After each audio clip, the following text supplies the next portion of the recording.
오늘의 성경 말씀은 민수기 21장 16절에서 20절 말씀입니다.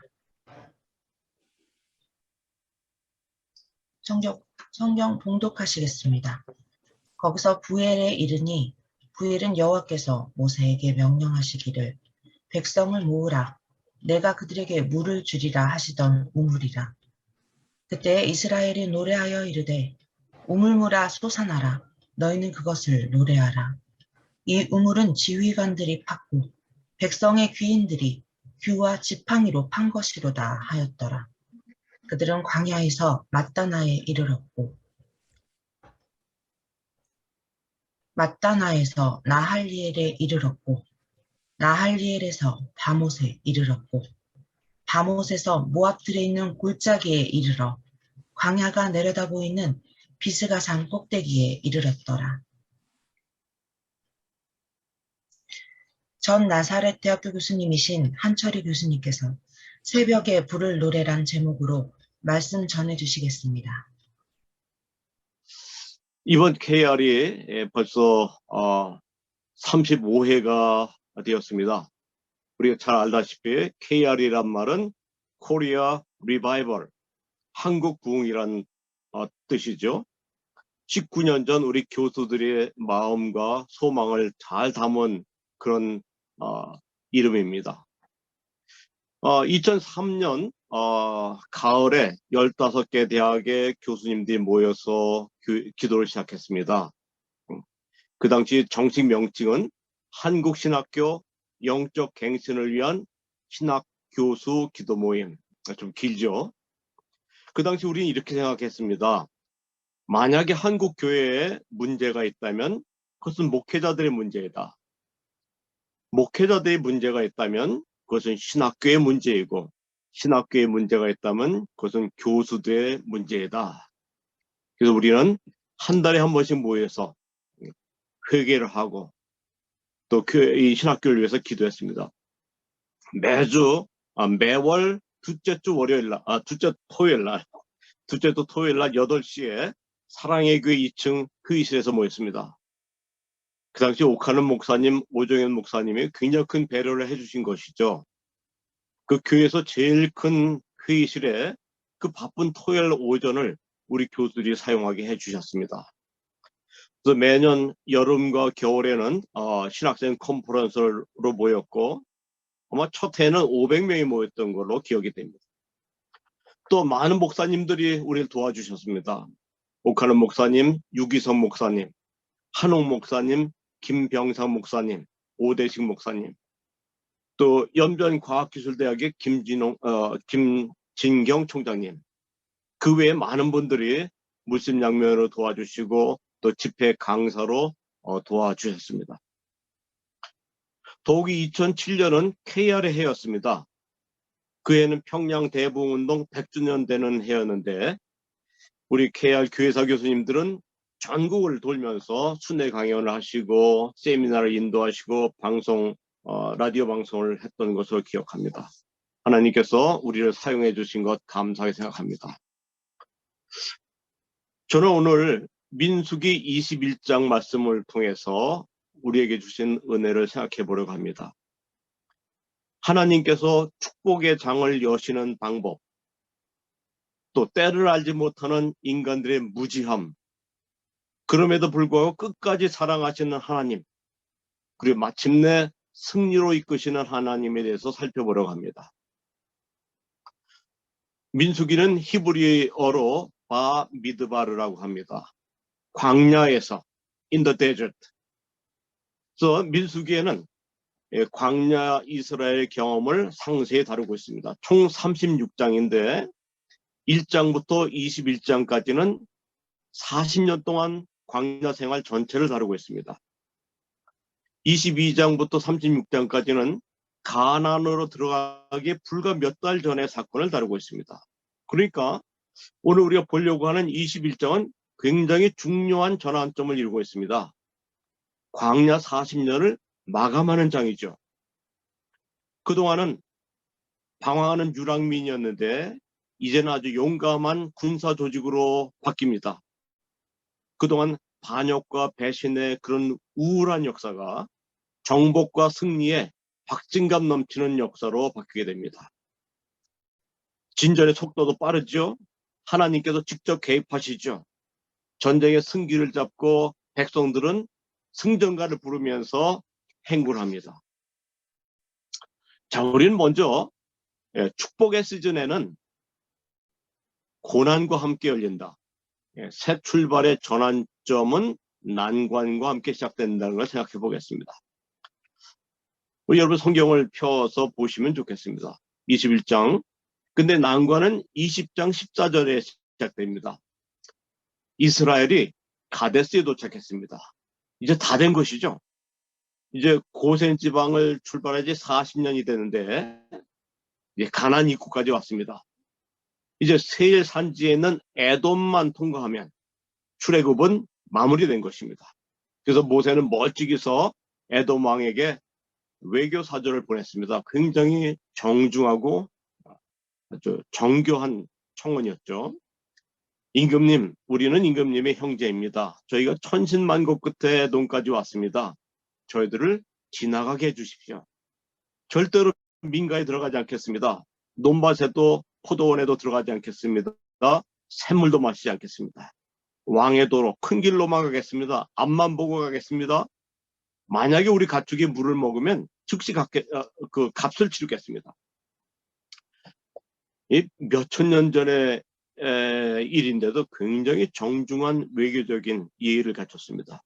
근데 에돔 왕은 한마디로 거절했습니다. 심지어 두 번째 협상에는 무력을 사용하겠다고 이 사신들이 돌아가는 뒤에 병사들을 파송해서 위협을 했습니다. 이제 다른 도리가 없습니다. 그 20장 17절에 왕의 길로만 가겠다고 했는데 왕의 길은 왕도죠. 로얄 로드. 국가에서 돈을 내서 도로를 만들고 유지 보수하는 길입니다. 만약에 이스라엘이 이 왕도로 갈 수 있었다면 만사형통입니다. 가데스에서 에돔읍까지 가는 길에는 꽃이 만발한 초장도 있고 누구의 소유권이 없는 운물도 있고 시냇물도 있습니다. 그래서 에돔 인근을 통과하면 좌회전하면 바로 사해남단입니다. 근데 에돔이 완강히 거부합니다. 뭐 난리 났습니다. 큰일 났습니다. 출애굽 이후에 최악의 사태입니다. 이제 남은 길은 홍해길밖에 없습니다. 홍해길은 어떤 길인지 아세요? 약속의 땅과 정반대입니다. 약속의 땅을 등지고 한없이 내려가는 아라바 계곡길입니다. 한두 곳도 없이 내려가다 홍해를 만나면 에시온 게벨에서 유턴을 해서 다시 올라가는 이것이 홍해길입니다.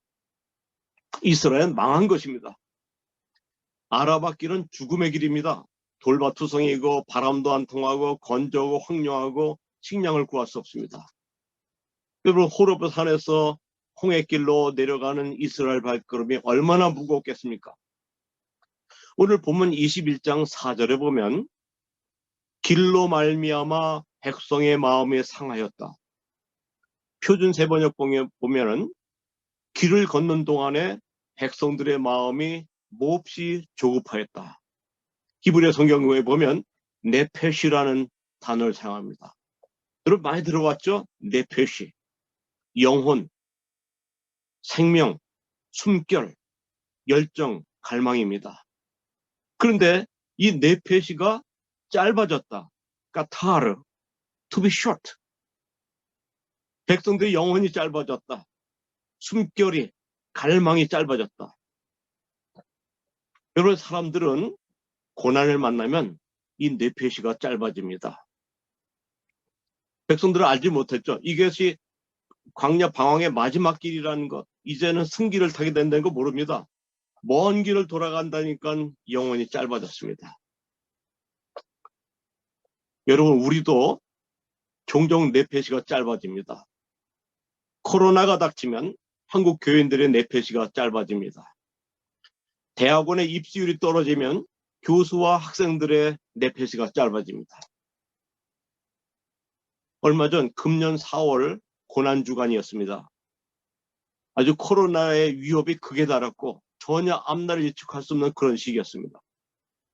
저희 동네에 한아름 마트가 있는데 그 마트 입구에 한 젊은 목사님이 커다란 피켓 판넬을 듣고 서 있었습니다. 검소하지만 꽤 단정하게 입은 그런 젊은 목사님인데 표정은 아주 단호했습니다. 큰 파넬 우측 상단에는 예수님이 십자가에 매달려서 힘없이 이렇게 앞으로 처지신 모습, 피 묻은 모습이 있고 파넬 전체에는 크고 붉은 글씨로 이렇게 쓰여졌습니다.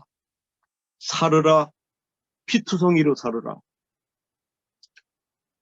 저는 그것을 보는 순간 마음이 섬찟했습니다. 제일 먼저 생각한 것은 아니 지금 교회 안 다니는 사람들이 즐겁게 쇼핑하러 오는 이 마트 앞에 그러지 않아도 코로나로 힘들게 살아가는데 목사님이 마트 입구에서 비상하게 저런 부담을 줘야 되는가? 그 다음에 그 목사님의 입장을 한번 새겨보았습니다. 개척교회 목사 코로나 2년 그야말로 처절하게 버텨온 목사님의 처지라고 생각합니다. 가슴이 아팠습니다. 그 판넬에 인용된 말씀은 에스겔서 16장 6절 말씀이죠. 내가 내 곁으로 지나갈 때에 내가 피투성이가 되어 발짓을 하는 것을 보고 내가 내게 이르기를 너는 피투성이로 살라. 다시 이르기를 너는 피투성이라도 살아남으라. 처절한 말씀입니다. 코로나 당시 한국 개척교회의 모습을 보여주는 말씀입니다. 저는 74학번입니다. 그래서 70년대 한국교회, 한국교회학교, 한국의 여름성경학교가 얼마나 위대한지를 잘 알고 있습니다. 또 80년대 강남, 그 당시 황무지 같은 그 천여림 같은 강남의 숲속에서 대형 교회들이 들어서고 어떻게 기독교가 확장되는 것을 잘 보고 알고 있습니다. 90년대 초에는 그 평신도 직장선교, 제가 간사로 5년 동안 열심히 뛰었습니다. 모든 건물마다 직장마다 정부종합템사에서부터 구로공단까지 대우, 현대, 대기업에서부터 피자를 만드는 중소기업까지 신우의 성경 공부가 매일 계속되었었습니다. 그런데 2022년 우리 한국교회는 좀 호르산 앞에 선 이스라엘 백성처럼 먼 홍해길을 다시 돌아가야 할 처지입니다. 여러분, 교회 안에 연령 분표로 굉장히 불리합니다. 30년 만에 교회학교, 유초등부, 중고등부의 연령이 절반으로 줄었습니다. 60대 이상이 4배로 늘었습니다. 500명 단위의 교회에서도 여름성경학과를 할 수 없는 그런 구조가 되었습니다. 교회의 사회적 신인도도 급격히 떨어졌습니다. 넌 그리스도 않는 9%만 교회를 신뢰하고 있습니다. 더 큰 문제는 교회의 영적 생명력의 소실입니다. 정체성의 위기입니다. 교인들은 교회가 한국 사회에 존재해야 되는 기유에 대한 확신을 잃어버리고 있습니다. 우리 80년대 한국교회 그 모습을 회복하기 위해서 우리는 먼 길을 돌아가야 됩니다. 이스라엘 백성들은 아라바에서 네페시가 짧아졌습니다. 초조하고 좌절하고 마침내 하나님과 모세를 원망했습니다. 6절에 보니까 하나님이 불뱀을 보내셨습니다. 영어 성경에 보면 fire serpent, 불타는 독사, 타는 듯한 뱀을 보냈습니다. 원어 성경에 보면 샤랍, 이건 이사야서 6장에 나오는 스랍, 세라핀과 같은 단어입니다. 하나님이 사라프를 보내셨습니다. 근데 이 아라바 계곡에 있는 뱀은 사람을 물 때 땅에서 뛰어올라서 뭅니다. 사람의 허리 높이까지 뛰어올라서 심장 가까운 데를 문다고 합니다. 사라프에게 물리면 열이 펄펄 나고 물린 장소부터 검게 독이 퍼져서 죽게 된다고 하십니다. 많은 사람이 죽었다고 그러죠.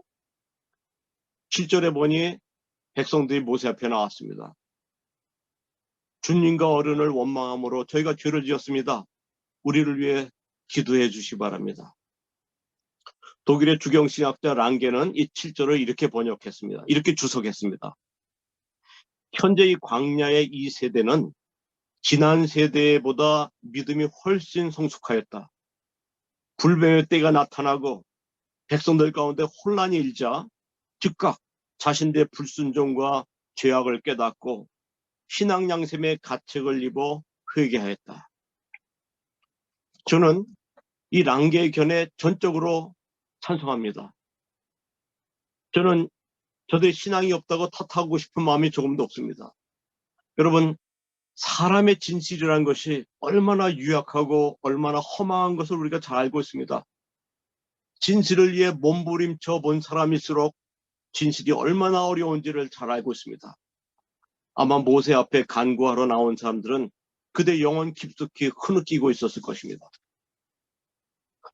여러분, 우리는 가야바의 뜰에서 닭이 3번 울던 밤을 기억합니다. 누가복음 22장 61절에 보면 주께서 돌이키사 베드로를 똑바로 바라보셨다. 이건 블레퍼라는 단어를 사용하지 않고 엠블레퍼, 눈길을 돌려 누구를 깊은 마음으로 쳐다보았다. 주님과 눈이 마친 후 베드로는 바깥으로 나갔습니다. 몹시 울었습니다. 우리 한글 번역이 더 정확합니다. 심히 통곡하였다. wept bitterly. 여러분, 우리가 베드로가 예수님을 사랑하지 않았다고 탓할 수 있습니까? 베드로가 진실하지 못하다고 탓하겠습니까? 여러분, 진실은 어렵습니다. 더구나 우리를 똑바로 바라보시는 하나님의 시선 앞에서 누가 진실을 말하겠습니까? 제가 며칠 전에 사자가 독사에게 물린 장면을 보았습니다. 독사에 물린 사자는 고통 가운데 입을 크게 벌리고 숨을 몰아쉬면서 아주 힘들어했습니다. 그랬더니 조금 이따 벌렁 들어 누워서 4다리에 경련을 일으키는데 마치 모터가 달린 것처럼 크게 흔들기 시작합니다. 광야에서 백성들은 뱀을 보자 울었습니다.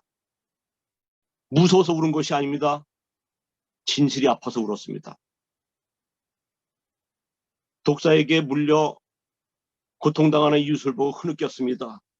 하나님 앞에서 자기의 추한 진실이 부끄러워서 영원히 한없이 흐느꼈습니다. 8절에 보니까 하나님은 노뱀, 구리뱀을 장대에 높이 달게 했습니다. 국기 개양대처럼 장대에 달고 눈을 들어 쳐다보게 했습니다. 여러분, 인간의 몸에는 해독제가 없습니다. 어느 누구도 자기의 힘으로 자기 몸에 퍼진 뱀의 독을 씻어낼 수가 없습니다. 여러분 몸에는 어떠한 독이 있습니까?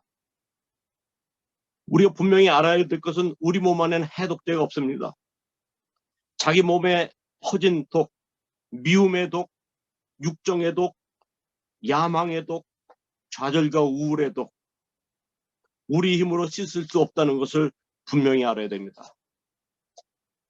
여러분, 이 구리뱀에서 중요한 것은 높이 들렸다는 것입니다. 그것을 올려다 본 자에게 하나님의 용서가 임했습니다. 눈을 들어서 하나님이 주신 제도를 받아들일 때 우리는 살 수 있습니다. 하나님의 명령에 순종할 때 초인적인 효과가 우리는 체험할 수 있습니다. 한번 상상해 보십시오.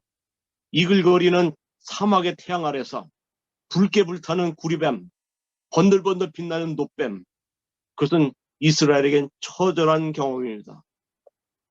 이 구리뱀은 이스라엘 영혼 속에 깊이 새겨졌습니다. 예루살렘의 히스기야 왕까지 보관하고 있었습니다. 여러분, 우리는 눈을 들어서 그리스도를 바라보아야 합니다. 교회도 높이 달리신 예수님을 바라봐야 됩니다. 신학교도 십자가를 바라봐야 됩니다. 기독교 대학도 십자가를 바라봐야 살아남을 수 있습니다. 자, 21장 10절에 보면 이스라엘 자손이 그곳을 떠나 오봇에 진을 쳤다. 이제 에시온 개발까지 내려갔다가 유턴을 해서 에돔 맞은편까지 올라왔습니다. 근데 10절에서 13절까지 4계절에 4개의 지명이 나옵니다. 근데 이 지명이 중요한 것은 지리적인 정보를 제공한 것이 아니라 신학적인 의도가 있습니다. 오봇, 이에 아바림, 예하아바림이기도 하죠. 세례골짜기, 와디 제레드, 아르논강. 자, 이 네 개의 지명을 네 개 절에서 순차로 언급하면서 두 개의 동사를 사용했습니다. 반복적으로. 나싸, 어느 곳을 떠났다. move out. 한낙, 어느 곳에 진을 쳤다. in camp. 이 두 개 단어를 8번 반복하면서 박진감 있게 성경을 말하고 있습니다. A라는 곳을 떠나 B에 진을 쳤다. B를 떠나 C에 진을 쳤다. 4번이 나옵니다. 앞으로 전진하는 것입니다. 여러분 이런 경험을 하셨습니까? 하나님께 함께 하시고 여기서 또 다른 스텝으로 나가고 또 다른 스텝으로 나가고 예상된 지점으로 그 다음 예상 지점으로. 이제 이스라엘은 회개한 백성입니다. 이스라엘은 용서받은 백성입니다. 이스라엘은 치유받은 백성입니다. 더 이상 방황하는 피난민이 아닙니다. 잘 갖춰진 군사조직입니다. 하나님이 지휘하십니다. 목적지가 보입니다. 이 본문에 얘기한 것처럼 지명마다 똑같이 예상된 지점으로 정확하게 스텝 바이 스텝으로 나갑니다. 발걸음이 가볍습니다. 그들은 이제 이 전쟁이 하나님의 전쟁인 걸 깨달았습니다. 축복의 노래를 부릅니다. 여러분은 어떻습니까? 여러분의 진로는 잘 진척되고 있습니까? 여러분의 시야의 목표가 분명히 보입니까? 지금 이스라엘이 이 10절에서 13절처럼 확실한 진전을 하고 있는 것처럼 여러분 진전합니까? 믿음의 사람들은 광활한 이방 땅에서도 갈릴리의 냄새를 맡고 황야를 지날 때도 샤론의 백합화의 냄새를 맡을 수 있어야 됩니다. 이제 이스라엘은 요단 동편 트랜스 조르단을 치고 들어갈 완벽한 준비가 끝났습니다. 근데 여기에 중요한 것은 두 개의 노래가 나옵니다. 아주 중요한 노래입니다. 이 구약의 노래는 그냥 중요하죠. 14절에서 15절에 첫 번째 노래가 나오는데 14절 이름으로 여호와의 전쟁기에 이르렀을 때 여호와의 전쟁기, 여호와의 전쟁에 대한 책, The Book of the War of the Lord. 이거는 지금은 분실됐지만 고대의 중요한 시가집입니다. 여호와의 전쟁을 기록한 책. 그 14절, 15절 우리 크리스텐슨이라는 사람이 WBC에서 이렇게 주석에 번역을 했습니다. 14절, 15절의 내용은 야훼께서 폭풍 속에서 오셨다. 그가 아르논 골짜기까지 오셨다. 그가 강을 건너 행진해 오셨다. 그가 아르 마을까지 행진하여 내려오셨다. 그가 모압 경계까지 도달하셨다. 하나님이 이스라엘 전쟁, 이 거룩한 전쟁을 이기시려고 급하게 폭풍처럼 강하게 내려오시는 모습입니다. 드디어 백성들은 이것이 여호와의 싸움이라는 것을 깨닫게 되었습니다. 16절, 18절. 여러분, 여러분의 전쟁, 우리의 복음 사역은 여호와의 전쟁입니다. 폭풍처럼 강하게 우리에게 임하여 오실 것입니다. 16절에서 18절에 두 번째 노래가 나오는데 우물의 노래입니다. 16절 우리 같이 한번 읽어보실까요? 16절. 거기서 부엘에 이르니 부엘은 여호와께서 모세에게 명령하시기를 백성을 모으라 내가 그들에게 물을 주리라 하시던 우물이라. 여러분 부엘이란 말은 바로 베르, 우물이란 뜻입니다. 그곳에서 주님께서 말씀하셨습니다. 백성을 모으라 내가 그들에게 물을 주리라. Assemble the people. I will give them water. 여러분 지금까지 이스라엘은 어떻게 물을 얻었습니까? 그저 불평하고 원망하고 혈기를 부리다 간신히 얻었습니다. 근데 이제는 주님께서 직접 불러셨습니다. 백성을 모으라. 내가 물을 주겠다. 백성들이 땅을 파니까 물의 징후가 보입니다. 저절로 노래가 나옵니다. 감사의 노래입니다. 격려의 노래입니다. 17절에 보니까 그때 이스라엘이 노래하여 이르되 우물물아 솟아라 너희는 그것을 노래하라. 이후 유대 백성들은 랍비 전통에 따라서 세 번째 안식일에 이 우물의 노래를 부릅니다. 과거 하나님께서 민족을 리프레시먼트, 새롭게 하셨던 상쾌하게 하고 생명력에 넘치게 하셨던 그 생명을, 그 은혜를 지금도 달라는 그 운물의 노래를 세 번째 안식일마다 주셨습니다. 이 운물의 노래에서 우리는 두 가지를 살펴볼 수 있습니다. 하나님께서 저들에게 물을 주시기로 약속을 하셨지만은 백성들은 그 약속을 실행하기 위해서 자기 손으로 땅을 팠습니다. 물을 주리라는 하나님의 은혜를 실천하기 위해서 우리는 먼저 우리 안에 있는 힘, 우리 안에 있는 잠재력을 사용해야 합니다. 우리 해방 전후사에 큰 영향을 미쳤던 김치선 목사님 우리가 잘 알고 있습니다. 연희전문을 졸업하시고 조선신학교, 일본의 고베 신학교, 미국의 웨스트민스터 달라스, 아마 한국에서 첫 번째 박사학위를 받으신 목사님입니다.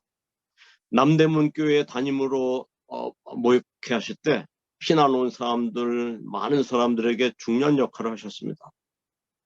근데 김치선 목사님께서 설교 때마다 눈물을 흘리면서 선포하신 것이 바로 운물 파는 일이었습니다.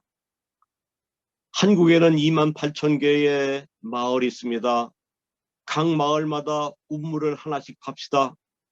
28,000개의 운물, 28,000개의 교회를 세웁시다. 민족에게 새 생명을 공급합시다. 항상 눈물을 흘리면서 이 설교를 하길래 한국의 에레미야라고 했습니다. 전국에 28,000개의 교회를 세우기 위해서 선교 목사를 70명을 파송했는데 그중에 손양원 목사님도 그 중에 한 분이었습니다. 여러분의 운물은 어디에 있습니까? 저는 재직 시절에, 교목 시절에 일할 때도 구체적인 장소를 언급하며 간구했습니다. 하나님, 채플에서 운물이 솟아나게 해주시옵소서. 학생 식당에서 운물이 터져나게 하시옵소서. 농구장에서 운물이 솟게 해주시옵소서. 여러분의 운물은 어디입니까? 두 번째 깨달을 것은 그 운물의 노래 가사 중에 이런 말이 있습니다. 18절을 표준 세번역에 보니까 이 샘물은 지도자들이 파고 백성의 어른들이 홀과 지팡이로 터트린 샘물이다. 하나님의 인도하심을 받은 백성의 지도자들이 물의 근원을 터트렸다는 것입니다. 저는 이 말씀 보면서 직관적으로 부흥을 터트린 사람들을 생각해 보았습니다. 부흥을 터트린 사람들. 조금 전에 4페이지가 짧은 것을 얘기했는데 저 역시 코로나 중에 4페이지가 짧아졌었습니다. 우리 KR은 20년을 한결같이 부흥을 부르짖었는데 왜 부흥의 기미는 보이지 않는가? 과연 우리의 노력은 하나님의 열심이었는가? 인간의 열심이었는가? KR은 한국교회사에 특화된 집단이 아닌가? 한국교회 흐름을, 그 사이클을 해석하는 그런 임무가 주어지지 않았는가?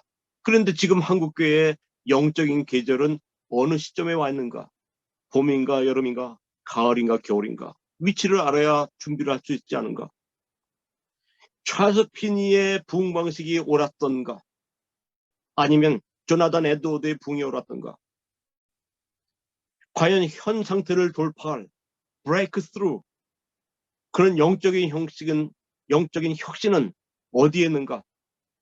현 침체를 뚫고 나갈 획기적인 돌파는 어디에 있는 것인가? 이것이 제 4페이지가 짧아진 상황이었습니다. 이 모든 것은 인간의 지혜와 노력, 인간의 통찰력으로 상황을 살피고 문제점을 파악하려는 다분히 인위적인 태도였습니다. 4페이지가 짧아졌다는 증거입니다. 그러나 여러분, KR이 지난 20년 동안 KR은 무슨 일을 했습니까? 우리는 부흥을 터뜨린 사람들을 생각해 보았습니다. 우리는 평양 대부흥운동을 파헤쳤습니다. 평양의 겨울밤을 하얗게 지새우던 그날 밤, 우리는 그 밤을 한국 부흥의 원형으로 정위치시켰습니다. 여름 컨퍼런스, 겨울 컨퍼런스마다 세계 부흥의 역사를 파헤쳤습니다. 조지 위필드, 유한 웨슬레, 요나단 에드워드, 찰스 피니, 스코틀랜드 부흥운동, 웨일즈 부흥운동, 원산 부흥운동, 빌리그램 전도 집회, 20세기 대학 캠퍼스 부흥운동. 우리는 부흥운동을 이 운물을 터뜨린 사람들, 영적인 지도자들, 백성의 지도자들이 지팡이로 터뜨린 샘물을 면밀히 살펴보았습니다. 저는 이렇게 얘기합니다. 전 세계에는 외교 안보 연구소가 있습니다. 근데 그 중에서 영국과 미국의 세계적인 외교 안보 연구소가 5개 있습니다. 한국에는 리바이벌 전문 기관이 한 군데 있습니다. 코리아 리바이벌, KR입니다. 우리는 아주 탁월한 이론가가 3분 계십니다. 또 불같은 실천가 2분 계십니다. 연구년 때 전 세계를 돌아다니면서 복음을 전한 분들이 계십니다. 하나님이 우리의 기도를 축복해 주시길 바랍니다. 이제 결론입니다. 바란광야 같은 이 황무한 땅, 이 신앙의 하강구조 한가운데를 우리가 지금 헤쳐나가고 있는데 우린 무슨 노래를 불러야 할까요? 이 새벽에 우리가 부를 노래는 무엇입니까? 하나님께서 우리를 위해 싸우신다는 노래를 불러야 하지 않을까요? 하나님께서 우리에게 복을 내려주신다는 축복의 노래, 운물무라 솟아나라 울물무라 솟아나라, 이 노래를 불러야 하지 않겠습니까? 우리의 황폐한 삶 가운데 우리의 영혼을 상쾌하게 하는 하나님의 은혜를 간구하는 노래를 불러야 하지 않겠습니까? 모세는 백성을 모으고 하나님은 물을 주셨습니다. 이것이 하나님께서 당신의 교회에서 하시는 일입니다. 모세가 기록했던 하나님의 아들 예수 그리스도 앞에 우리의 진실을 고백하고 우리의 부끄러움을 고백하고 눈을 높이 들어 십자가를 바라봐야 합니다. 성령의 생수를 보내달라고 기도해야 합니다. 우물물아 솟아나라, 우물물아 솟아나라. 오늘 새벽에 우리가 부를 노래입니다.